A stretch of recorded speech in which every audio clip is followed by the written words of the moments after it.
And here we are, part 3 of the summer woodland tour. I've just, well, before I started videoing, I've just scythed this little part. This is the top of the middle ride, because again, we need a route through because it's one of the routes to the toilet, so I wanted to scythe it. And we do scythe to mosaic it as well, so it's useful for different types of insects and birds. So yeah, I've just done that. And we're coming to what we call Deer Point, because this is one of the major areas where the deer enter and exit the woodland from the arable fields, coming in for cover. And I'll show you if I can. This is one of the marginally healthy ash.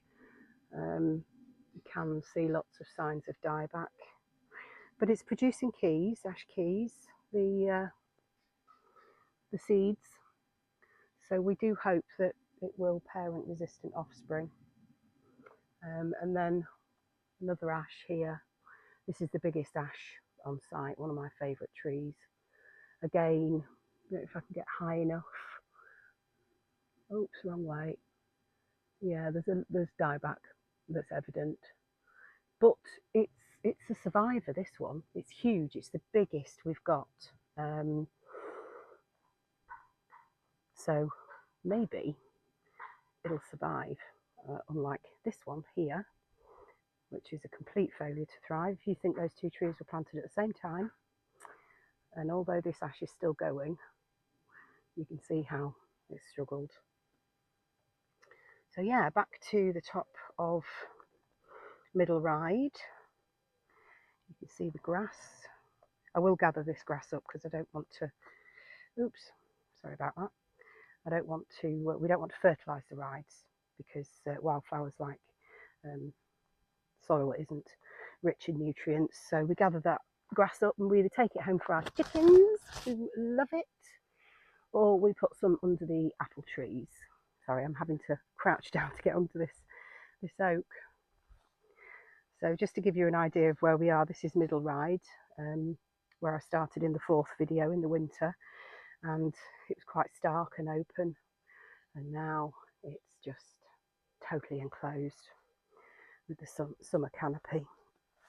Through there, that's base camp, just behind there. You probably see the gas bottle that we use for the dandy cooker, and this is where I'm going to head into the dingle where the toilet is, that infamous toilet. And see some sloes. Love sloe gin. Make it every year. Always have done, even before we had the woodland. We used to go foraging, but to do it with your own sloes is something else. So yeah, here we are in the dingle, and the toilet, which we have a video all about. So I won't tell you too much about that. Whoops.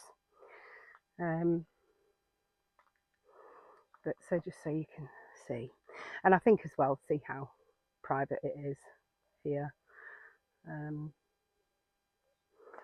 You know, for somebody passing on the ride, I mean, when it's just me and Dan, it's no problem at all. But when we've got guests, you're a distance from base camp, and we just tell each other we're going to use the toilet and not to disturb. So yeah, this is the dingle.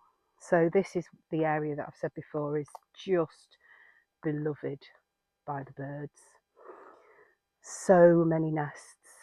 I mean, it's just such a great place for them. This is where we put the sheep's wool every year, the undyed, unbleached, untreated natural sheep's wool to help them with the nesting. And yeah, there's a nest right there. I love the wren's nests. They're like little orbs, little holes in. Apparently the male wren makes multiple nests, and then he shows them to his mate, and she gets to choose the best one. That's my kind of man. So cool in here. Really comfortable temperature.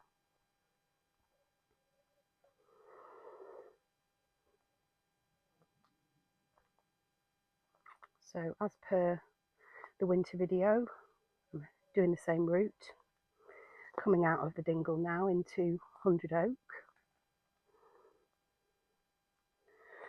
Again, it's called 100 oak because I once decided to count the number of oak in here, and every time I got to 100 I lost count. So I gave up, but I know there's more than 100. But how many more? Who knows? So we've got the field to the north of this section. This section of the woodland is, shall we say, long and thin compared to the other. And oh, let me just tell you about these trees here. You've seen our shorts. This is one of the most squirrel damaged trees. You can see where the bark has been stripped.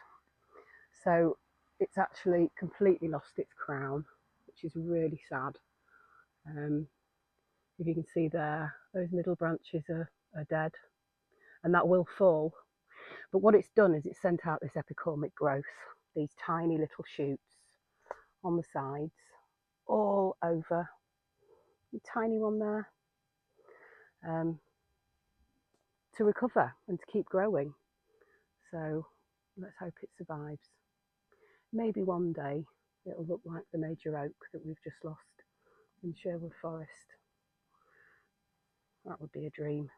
And this one was damaged as well. Not as severely, but it still had the same reaction. It sent out extra growth to try and survive. So let's hope they survive from the grey invaders. Bane of my life. We've got field maple there. But yeah, lots of oak here. And that little stubby bit there is an ash that died, very young. And then, as I've said before, directly ahead of me now is another thicket which runs almost to the top boundary of the woodland that we went in to remove the tree guards. I think there's a few left. We still need to go in and get those, but we never ever go into it. And we very rarely come into 100 oak actually. If I wasn't filming this today, I wouldn't have come in here. We decided that we wanted half of the woodland to be left as untouched as possible. I mean, more than half to be fair, but yeah, 100 oak and this thicket. And the clearing at the top, because beyond this thicket is a clearing called Widow's Peak. And we don't go there either. We don't scythe it, we don't do anything. So, oh, beg your pardon, there's actually quite a few tree guards still on in there. More than I realised, so that's a job. Needs putting on the list. Ooh, hare. Don't know if you saw that. I was aiming for the cherries, and got a hare. You see, this is why we don't come down here, because that hare was probably laying up for the day and I've just disturbed it, which makes me feel really guilty. So sorry, Mr. Hare. But yeah, cherries. If you can see them, wild cherries. Now, as much as we'd love to, we never ever get to eat the cherries because the birds get them. The minute they go red, they're gone. But that's what it's all about, isn't it? Providing for the wildlife. We can just pop to Aldi and buy some cherries if we fancy some. And yeah, another view. So you can see the trees and the straight lines. I'm just going to have to get down a bit difficult there.